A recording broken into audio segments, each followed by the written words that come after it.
Hi guys, எல்லாருக்கும் வணக்கம் guys. இந்த வீடியோவில் நம்ம என்ன பார்க்க போகிறோன்னா, டான்சிங் பிராவோ என்று அழைக்கப்படும் ட்ரெயின் பிராவோ பார்த்தீங்கன்னா இப்போது அனைத்து விதமான ஃபார்மட் இன்டர்நேஷ்னலில் ஆல்ரெடி ரிட்டையர் ஆகிட்டார். இப்போ பார்த்தீங்கன்னா அடுத்து இந்த வெளிநாட்டு லீக்கில் ஆடுறாரு பாருங்கள், சின்ன சின்ன T20 லீக்ஸ். அதில் எதுலையுமே ஆட மாட்டேன், இத்தோட நான் கிரிக்கெட்டே விளையாட மாட்டேன்னு சொல்லிட்டு ரிட்டையர்மெண்ட் அனௌன்ஸ் பண்ணிட்டாரு. ரொம்ப வருத்தமாக இருக்குங்க. ஏன்னா டான்சிங் பிராவோ அவர் வந்து சென்னை அணிக்கோசரம் நல்ல ஒரு ஆல்ரவுண்டராக இருந்திருக்காரு. நிறைய கப் அடிக்கிறதுக்கு ஒரு முக்கிய பங்களிப்பை இவர் கொடுத்துருக்கார். இந்த நிலையில் பார்த்தீங்கன்னா சென்னை அணியில் ஆல்ரெடி 3 வருஷம் முன்னே அவர் ரிட்டையர் ஆகிட்டார். அதுக்கப்புறம் போலிங் கோச்சாக சென்னை அணிக்கு இருக்கிறாரு.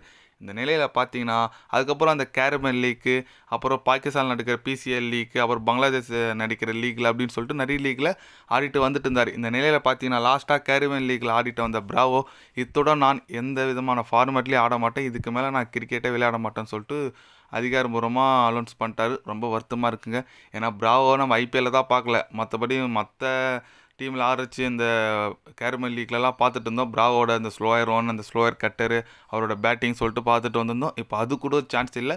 இதுக்கு மேலே அவர் எந்த ஒரு இதில் விளையாட மாட்டார். எனக்கு பொறுத்த வரைக்கும் இதுக்கு மேலே அடுத்து எந்த போலிங் கோச் அதுமாரி சொல்லிட்டு அவர் ஃபோக்கஸ் பண்ணுவார் நான் நினைக்கிறேன். ஆல்ரெடி ஆப்கானிஸ்தானுக்கு T20 உலகக்கோப்பையில் அவர் தான் போலிங் கோச்சாக இருந்தார். சூப்பராக டீமை வழி நடத்தினார். மேக்ஸிமம் அடுத்து இன்டர்நேஷ்னல் டீம் ஆப்கானிஸ்தான் போலிங் கோச்சாக போகிறதுக்கு கூட வாய்ப்பு இருக்கும். பார்க்கலாம், வெயிட் பண்ணி எந்த மாதிரி டிசிஷன் எடுக்கிறான்னு சொல்லிட்டு. என்னை பொறுத்த வரைக்கும் பிராவோ வந்து ஒரு நல்ல ஆல்ரவுண்டருங்க. செம்ம என்டர்டைனர் இருந்துங்க அவர். ஏன்னா கிரிக்கெட் வந்து எப்போவுமே ஒரு கோவத்தோடு ஆடுவாங்க, ஆக்ரோஷத்தோடு ஆடுவாங்க. ஆனால் இவர் எப்போவுமே கூலாக தான் ஆடுவார். ஜாலியாக இருப்பார், ஜாலியாக என்ஜாய் பண்ணுவார். கிரிக்கெட்டை லவ் பண்ணி விளையாடுவார். அந்தளவுக்கு ஒரு நல்ல டேலண்ட் பிளேயர், எனக்கு ரொம்ப பிடிச்ச பிளேயர். பட் இப்போ அவர் எதுலேயும் விளையாட மாட்டார். இதுக்கு மேலே எதுலேயும் அவர் பார்க்க முடியாதுன்னு நினைக்கும் போது கொஞ்சம் வருத்தமாக தான் இருக்குது. பரவாயில்ல, என்ன பண்ணுறது, அவருக்கும் ஏஜ் ஆயிடுச்சு. பரவாயில்ல, நம்ம அவரை பார்க்கறதுனா நம்ம CSK விளையாடும் போது போலிங் கோச்சாக வருவார். இந்த நெட்ஸில் சும்மா பிளேயருக்கு பால் போடுவார், அப்போ தான் பார்க்க முடியும் பிராவோவை. இருந்தாலும் பரவாயில்ல விடுங்க. நல்ல பிராவோ நல்ல மெமரிஸ் கொடுத்துட்டு போயிருக்கார் நம்மளுக்கு. அவருடைய மெமரிஸ் எப்பவுமே நம்மக்கிட்ட இருக்கும். அதனால் அவர் ரிட்டையர்மெண்ட் ஆனார். கண்டிப்பாக கொஞ்சம் வருத்தமாக தான் இருக்குது.